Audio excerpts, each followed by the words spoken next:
Bom, turminha, agora a gente vai com a nossa aula de História. Unidade 3, História dos Espaços Públicos, tá? Estamos aí no segundo capítulo, Espaços de Poder. Vamos entender o que é isso. Neste capítulo você vai estudar o governo das cidades e os espaços onde as sedes do poder estão localizadas. Então aí vocês têm uma imagem bonita, né, do museu da Inconfidência em Ouro Preto, tá? Super antigo, tá, gente? Não diz aí o ano, mas isso aí fez parte da história, tá? Deixa eu ver. Tá, aí tem embaixo assim, aí vocês observam que tem algumas pessoas, né, tipo turistas, tirando foto e tal, visitantes, né, que foi para Ouro Preto. Ouro Preto é uma cidade histórica também, tá, gente? Muita coisa aconteceu em Ouro Preto. Ouro Preto fez parte da história, tá, do Brasil. Então, assim, aí retrata um pouquinho, tá? Do que aconteceu ano passado, retrata um pouquinho da história. Aí dentro deve ter muita história. Fotos, alguma coisa, imagem, alguma coisa que representa o passado, tá? E Ouro Preto, reforçando, é uma cidade histórica. Fica em Minas Gerais, tá? Infelizmente não tive a oportunidade de conhecer. Estive em Minas Gerais, em Belo Horizonte, conheci tudo quando foi museu por lá, parques e tudo mais, mas não tive a oportunidade que a minha amiga teve de conhecer. Muito show de bola. É uma cidade muito cheia ela é muito íngreme, muito cheia de subidas e descidas.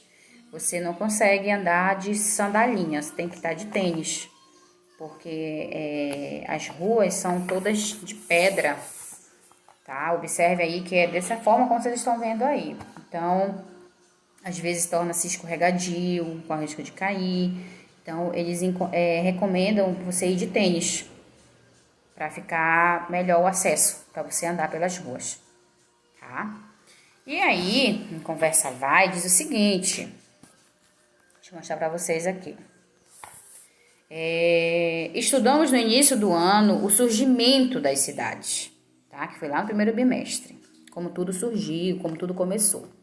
Também vimos o que era a casa de câmara e cadeia e a importância dela para a história do Brasil. Você lembra? Quem lembra aí? Que a gente viu lá em história, tá? Como tudo começou, onde tudo começou, o que fez parte, o que não fez da história.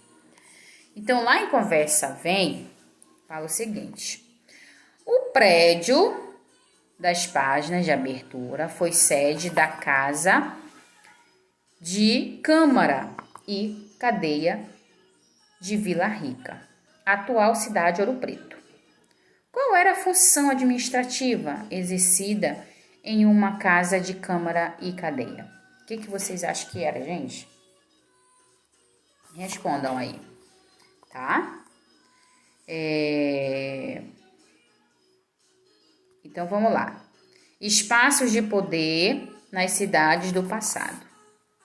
No passado, o Brasil não era um país independente, mas uma colônia do Reino de Portugal, mais uma colônia do Reino de Portugal, tá? Ou seja, dependia de Portugal, já que Portugal chegou e, né, se apossou.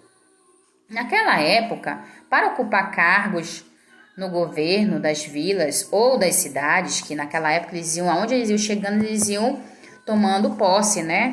Se apossando daquele espaço, e ali eles iam colocando a bandeira deles para identificar que ali estava o povo de Portugal.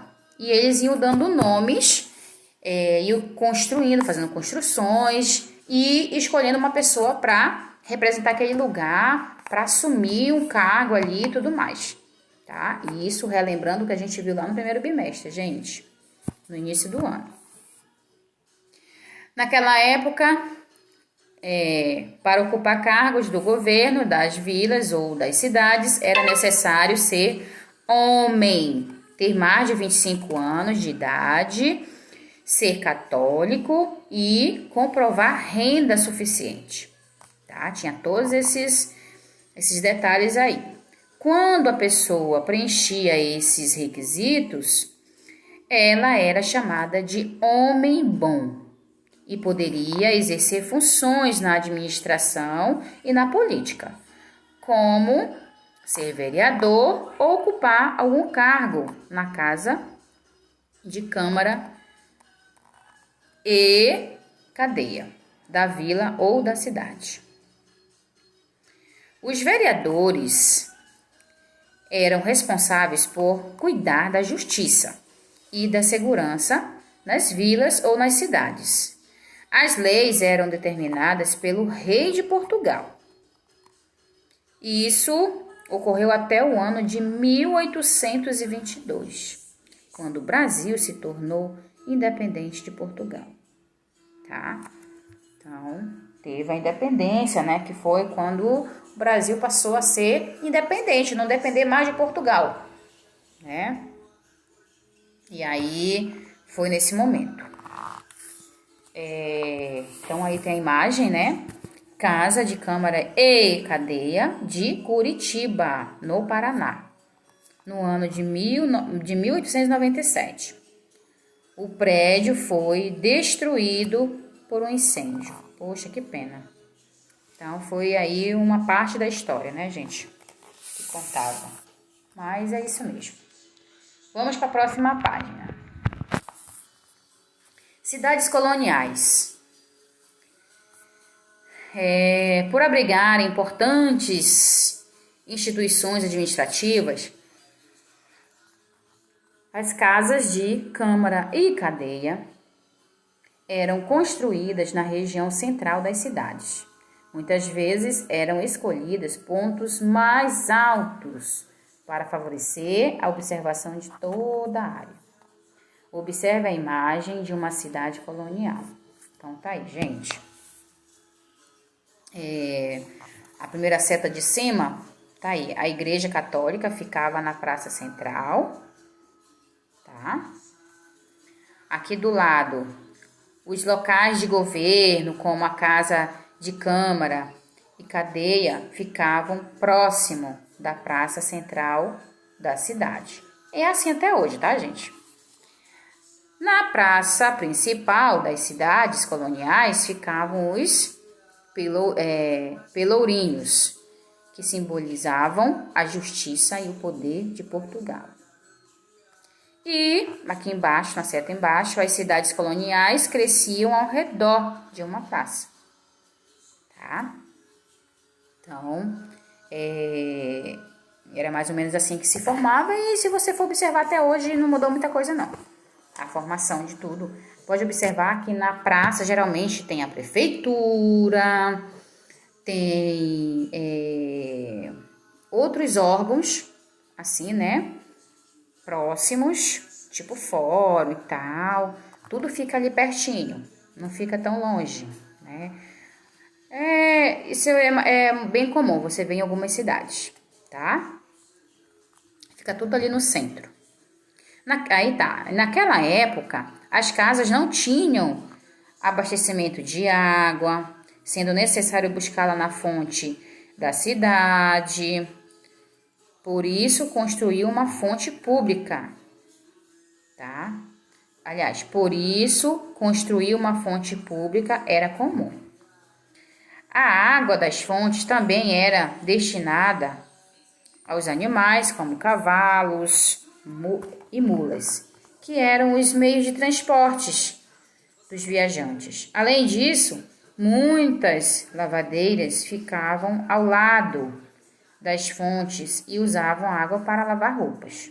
Então, isso era muito comum na época. E aí tá as duas imagens, né, representando o que a gente acabou de ler. Virando a página, temos aí para saber mais. Nas vilas e nas cidades do Brasil colônia, A maneira de viver da maioria dos moradores era bem modesta. No Rio de Janeiro, capital da colônia, as casas eram simples e cercadas por uma pequena horta. Elas eram construídas com madeira e pedras e tinham poucos móveis. Além disso, quase não havia movimento nas ruas, a não ser das mercadorias que chegavam e partiam pelo porto. As pessoas usavam carroças puxadas por cavalos para se deslocarem de um local para outro. Existiam poucas ruas, calçadas de pedra.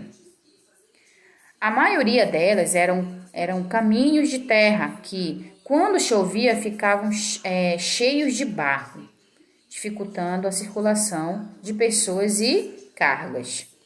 Nesses casos, o meio de transporte mais comum eram os carros de boi, pois conseguiam passar com cargas pesadas por qualquer terreno.